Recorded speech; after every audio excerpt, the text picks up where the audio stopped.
Olá, meus irmãos, bom dia. Meu nome é Rony, eu sou o pastor da Igreja Presbiteriana aqui de Nerópolis, que é uma congregação da IPVN, e estou aqui com vocês para mais uma devocional de Páscoa, a nossa terceira, com o reverendo Elber e com o reverendo Marcos. A gente já viu que a cruz não é uma satisfação, um preço pago ao diabo, e nós já vimos que a cruz é uma satisfação da lei de Deus. E continuando essas nossas devocionais, eu gostaria de refletir com os irmãos a respeito do modo como a cruz é entendida de forma superficial. Aquilo que Jesus fez é entendido como menos do que aquilo que realmente é. Não é entendido com a grandeza devida. Muitas vezes nós não entendemos a profundidade da obra de Cristo na cruz, e eu acredito que isso se dá porque muitas vezes nós não entendemos também a gravidade do pecado. Muitas vezes a gente trata o pecado apenas como um erro, como uma fraqueza ou uma falha moral, mas a Escritura diz que o pecado é mais profundo, né? E entendendo a gravidade da nossa situação diante de Deus, é que nós podemos então compreender toda a estrutura, a profundidade daquilo que Cristo faz na cruz. E é por esse caminho que eu gostaria de caminhar com os irmãos hoje. Porque para a Escritura, o pecado afeta a nossa relação com Deus de diferentes formas. E uma delas é a nossa relação pessoal com Deus. Percebam, o pecado ele não é apenas um erro, uma falha. Ele é uma rebelião consciente contra Deus. Ele é a apropriação indevida daquilo que pertence a Deus. Ele é uma afronta à própria honra de Deus. Então, pecar não é apenas quebrar uma regra, é ferir uma pessoa, é quebrar um relacionamento com Deus. E é por isso que a Bíblia diz lá em Romanos 5,10 que o pecado ele nos tornou inimigo de Deus. E essa talvez seja a palavra que melhor possa definir a nossa relação com Deus pós-pecado. O pecado ele causa ruptura entre Deus e o homem, e essa ruptura só poderia ser sanada através de alguém que fosse ao mesmo tempo Deus e homem, que unisse os dois lados da controvérsia, os dois lados dessa guerra cósmica que começou no Éden, e pudesse trazer a reconciliação a esses dois lados. É por isso que é tão importante que a gente olhe para Jesus e olhe para a Bíblia e entenda Jesus como de fato Deus e ao mesmo tempo de fato homem, porque ele vem para resolver as questões que envolvem essa guerra, esse conflito que há entre os homens e Deus. Só em Cristo, meus queridos, nós temos um representante dos dois lados, e é nele que a nossa ofensa a Deus é sanada, e nós podemos então nos reconciliarmos com esse Deus. Mas mais do que isso, a Bíblia aponta para o fato de que o pecado ele é uma violação moral que exige justiça. Além de ser pessoal, o pecado também existe no âmbito jurídico e legal. Ele é moralmente culpável porque ele é a quebra de uma lei, e a quebra de uma lei tem consequências.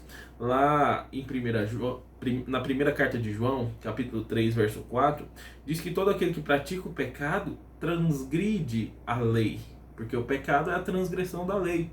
Logo, toda transgressão da lei exige castigo, exige consequência. E qual que é a consequência desse pecado para a gente? Romanos 6,23 diz que o salário do pecado é a morte. Agora percebam, meus queridos, quão grande era o nosso problema. Porque se o salário do pecado é a morte, se quem transgride a lei tem que morrer, e o nosso Deus é absolutamente justo, logo ele não pode ignorar o pecado.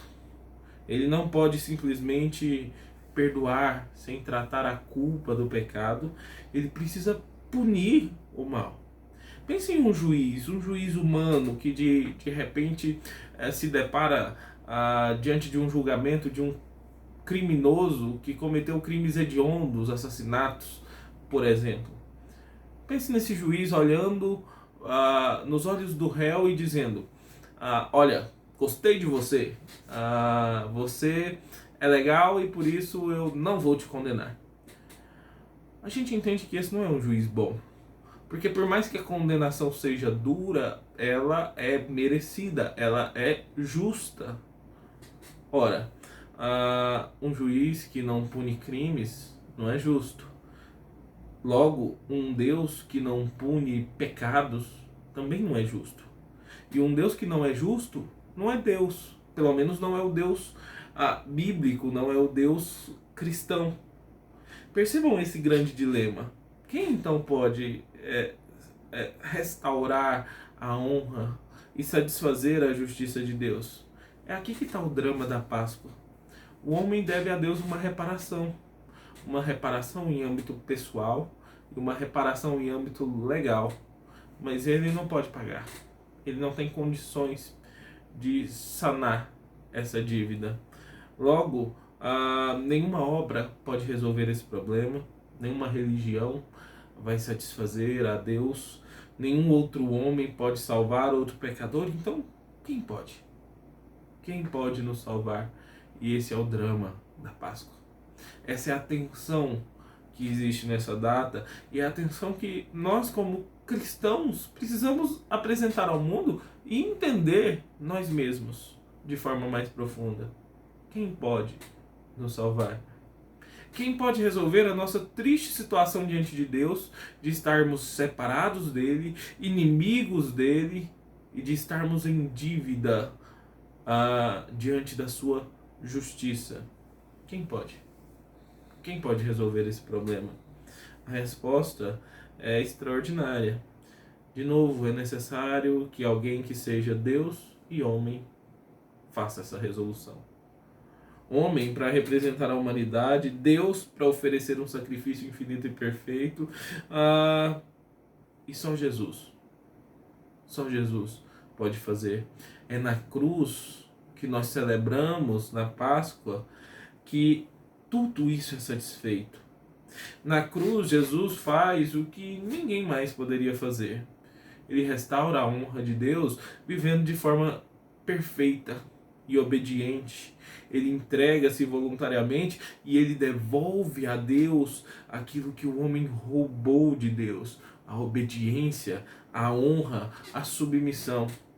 Na cruz, Jesus restaura a honra de Deus que nós havíamos roubado. Na cruz, ele satisfaz a justiça de Deus, ele assume a nossa culpa, ele recebe a penalidade que nós merecíamos, ele sofre a condenação em nosso lugar. Existe uma frase que precisa ser bem compreendida, mas que faz muito jus ao que nós estamos falando. A frase diz que Deus não é um Deus, o nosso Deus não é um Deus que perdoa pecados. Nosso Deus é um Deus que pune pecados. Todos os pecados já praticados pelos seres humanos desde o Éden foram devidamente e exemplarmente punidos. A grande questão é que alguns deles foram punidos em Cristo, que sofreu o nosso castigo. E essa é a beleza da cruz. A beleza de que ele foi traspassado pelas nossas transgressões, de que ele foi moído pelas nossas iniquidades, de que o castigo que nos traz a paz estava sobre ele. Na cruz, Deus não ignora o pecado. Na cruz, Deus não nos trata como um pai super protetor que olha para nós e diz: vamos ignorar, vamos deixar de lado esse erro, essa falha, vamos varrer para baixo do tapete. Não. Na cruz, Deus não diminui sua justiça. Deus não abre mão da sua honra. Na cruz, ele cumpre tudo em Cristo. A sua justiça é cumprida, a sua honra é dada devidamente a Ele. E nós somos devidamente justificados e salvos da nossa própria sina e do nosso próprio destino, a qual as nossas próprias escolhas nos levaram. Meus queridos, nessa Páscoa, você precisa olhar para a cruz com seriedade e com descanso.